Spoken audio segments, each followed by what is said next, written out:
Hello everyone. तो आज के वीडियो हम क्लास 10 के समांतर श्रेणी से क्वेश्चन करने वाले हैं। जितने भी इम्पोर्टेंट क्वेश्चन बनता है आपके एग्जाम के लिए वो सारा क्वेश्चन हम कवर करने वाले हैं। तो चलिए हम वीडियो को स्टार्ट करते हैं। आप लोग जरूर इसको बना लीजिए सारा सवाल, ताकि आपके एग्जाम में अच्छे मार्क आ सके। तो देखिए ऐसे सवाल जो है ना 2 नंबर के पूछे जाते हैं, तो आपको कैसे एग्जाम में बनाना है वो सारा हम बनाना सीखेंगे। तो चलिए हम वीडियो को स्टार्ट करते हैं। देखिए मेरा पहला क्वेश्चन दिया हुआ है कि AP 10,7,4 और ये गया है डैश डैश का 30वां पद है। तो अब देखिए हम जानते हैं कि यहाँ से TN या तो हम A1 A2 ऐसे दर्शाते हैं और जाते कहाँ तक हैं AP में AN तक जाते हैं, ठीक ना। इसी को हम क्या लिखते हैं, इसी को T1 भी बोलते हैं, T2 इसको हम क्या बोलते हैं, लास्ट पद को TN बोलते हैं। तो अब जो TN इक्वल टू फार्मूला होता है ये क्या होता है, A+N-1 × D। तो ये ऑब्जेक्टिव में भी पूछ दिया जाता है, ध्यान रखिएगा इसको फार्मूला को। तो चलिए हम इसी पे ले लेते हैं इसको। तो देखिए हमको करना कैसे है एग्जाम में, तो यहाँ से हम कर लेंगे पहले सॉल्यूशन। अब देखिए यहाँ से क्या दिया हुआ है, 30वां पद दिया हुआ है। तो हम क्या करते हैं कि प्रथम पद पहले लिख लेते हैं। तो मेरा पहला पद क्या दिया हुआ है, तो A होता है मेरा पहला पद। तो पहला पद =10 दिया हुआ है। अब देखिए D कैसे हम निकालते हैं, सार्वंतर। तो सार्वंतर निकालते हैं कैसे हैं, तो A2 - A1 करते हैं। तो देखिए A2 कितना दिया हुआ है, तो 7 दिया हुआ है, माइनस यहाँ से 10 कर देंगे पहला पद। तो यहाँ से देखिए कितना आ गया मेरा, तो -3 आ गया। तो ये निकला मेरा D का मान। किसका निकला, D का। तो हमसे क्या पूछ रहा है कि 30वां पद ज्ञात करें। तो हम जानते हैं यहाँ से 30वां पद कैसे निकालेंगे। तो यहाँ से हम लिख लेंगे कि T30। तो T30 इक्वल टू फार्मूला हो जाता है डायरेक्ट मेरा कि A+29D।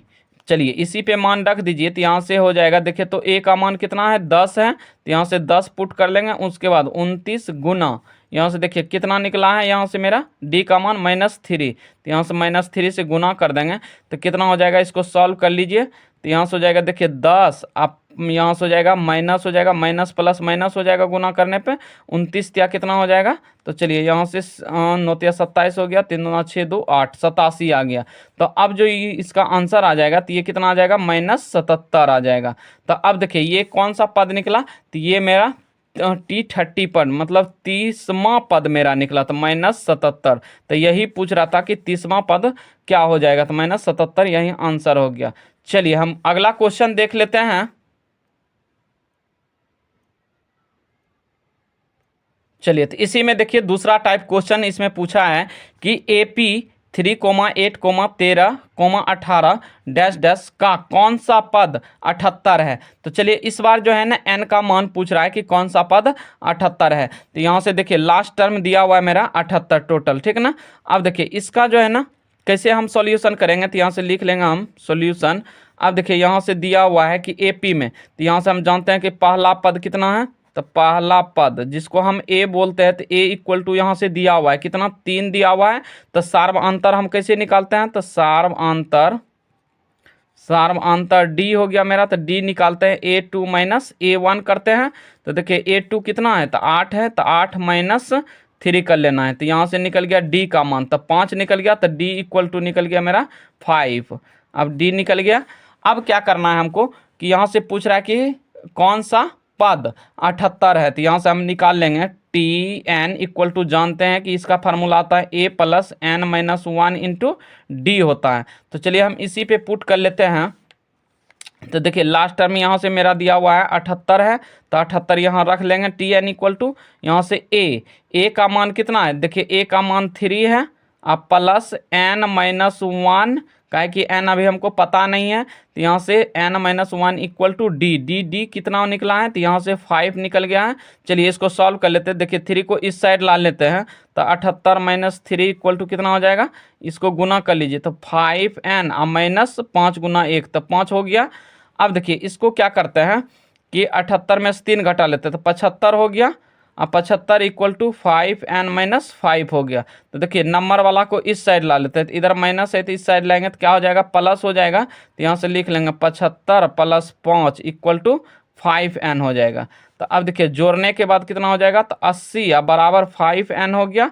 तो N का मान कितना निकल जाएगा, तो यहाँ से हम निकाल लेंगे N इक्वल टू तो यहाँ से हो जाएगा 80 या बटे 5 हो जाएगा। देखिए कितने बार में कटेगा, तो 16। तो n इक्वल टू जो निकला मेरा ये हो जाएगा 16वां पद हो जाएगा। कौन सा पद हो जाएगा, तो 16वां पद यहाँ से लिख लेंगे आंसर, ठीक है ना। तो यहाँ हो गया n इक्वल टू 16 हो गया, इसको आप आंसर के रूप में हो गया आपका 16। चलिए हम फिर अगला क्वेश्चन देख लेते हैं, अगर नेक्स्ट टाइप का। तो अगला टाइप दिया हुआ है मेरा, देखिए एपी में कि पहला पद जो है ना यहाँ से -4 दिया हुआ है, दूसरा x1, तीसरा x2, x3, x4 कॉमा 6 है, लास्ट टर्म मेरा 6 है। तो x1, x2, x3, x4 पदों का मान ज्ञात करना है हमको। क्या करना है, मान ज्ञात करना है। तो देखिए कभी यहाँ पे या तो बॉक्स मिल जाएगा आपको, खाली बॉक्स भी इसके जगह मिल सकता है। तो चलिए इस टाइप के क्वेश्चन को हम कैसे सॉल्व करेंगे, तो यहाँ से हम लिख लेंगे कि सॉल्यूशन कर लेंगे। एग्जाम में जब भी ऐसा क्वेश्चन आए तो हम क्या करते हैं, देखिए जो दिया हुआ है उसको लिख लीजिए। तो प्रथम पद मेरा कितना है, तो यहाँ से लिख लेंगे प्रथम पद a इक्वल टू कितना दिया हुआ है मेरा, a इक्वल टू दिया हुआ है -4। तो यहाँ से लिख लीजिए। अब देखिए d का मान हम कहाँ से लाएंगे, तो अब एक चीज़ देखना होगा कि देखिए इसको क्या हम मानेंगे, तो इसको मान सकते हैं a1 है, a2 हो जाएगा ये इसके अनुकूल, a3, a4, a5, a6 कहने का मतलब हो गया कि मेरा T6 पद जो दिया हुआ है, ये दिया हुआ है 6। कितना दिया हुआ है, 6 दिया हुआ है। तो मेरा पहला पद a इक्वल टू -4 था और T6 दिया हुआ है 6। तो चलिए हम इसको क्या करते हैं कि d का मान इससे हम निकाल लेते थे। d का मान कैसे निकालेंगे, तो आप लोग को बताएं हम कि a यहाँ से Tn इक्वल टू फार्मूला होता है a plus n-1 into D हो जाता है, n होता है इंटू डी होता है। तो ये फार्मूला आपको याद रखना है। तो अब देखिए यहाँ से हम क्या करते हैं, T6 डायरेक्ट निकालते हैं। तो हम इसके इक्वल टू डायरेक्ट देखिए n का मान यदि पुट करते हैं यहाँ से, तो n का मान यदि 6 पुट करेंगे तो यहाँ से देखिए फार्मूला क्या बन जाएगा, 1 इंटू डी। तो यहाँ से देखिए a प्लस यहाँ से 5d। यदि हमको T6 निकालना होगा तो ये फार्मूला क्या हो जाएगा, तो a प्लस 5d डायरेक्ट हम इसके जगह यूज कर सकते हैं। तो हम यहाँ से लिख लेते हैं कि a plus 5d equal to 6। तो देखिए a का मान मेरा दिया हुआ है यहाँ, तो a का मान यहाँ से रख लीजिए -4 और प्लस 5d इक्वल टू 6 हो गया।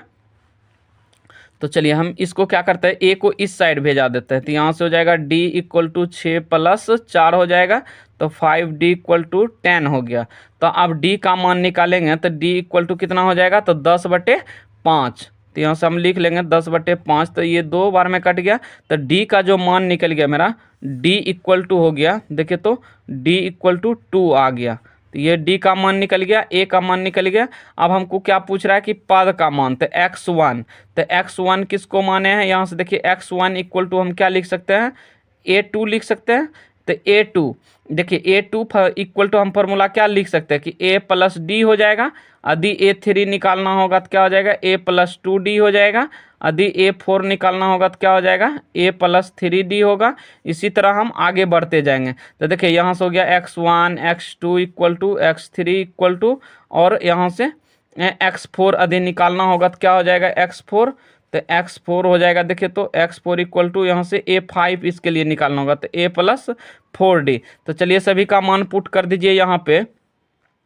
तो देखिए a प्लस डी हमको चाहिए, तो यहाँ से a का मान -4 दिया हुआ है यहाँ पे, देखिए -4, और d का मान कितना निकला है, तो d का जो मान निकला है ये हो जाएगा d का मान 2 प्लस 2। तो यहाँ से इसका आंसर जो आएगा कितना आ जाएगा, तो ये आ जाएगा -2।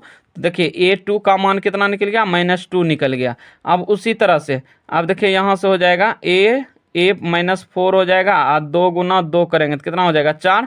तो 4 में से 4 घटा देंगे तो 0 हो जाएगा। उसी तरह इसको -4 यहाँ से प्लस हो जाएगा, 2 गुना 3 करेंगे तो यहाँ से 6 हो जाएगा। तो 6 में से 4 घटाएंगे तो 2 आ जाएगा, प्लस 2 में।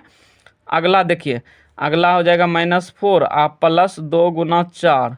तो कहने का मतलब हो गया 8 में से 4 गया तो 4 हो जाएगा। तो देखिए AP में सब पद निकल जाएगा मेरा यहाँ से AP का, तो AP इक्वल टू लिख देंगे। देखिए माइनस पहला 4 हो गया, दूसरा -2, 2 का डिफरेंस आ रहा है, -2 हो गया, उसके बाद 0 हो गया, 2 हो गया, 4 हो गया, उसके बाद 6 हो गया। तो लास्ट टर्म मेरा 6 दिया हुआ था, तो यहाँ से हो गया x1, x2, x3, x4 का मान निकल गया। तो आई होप कि आपको ये समझ में आ गया होगा।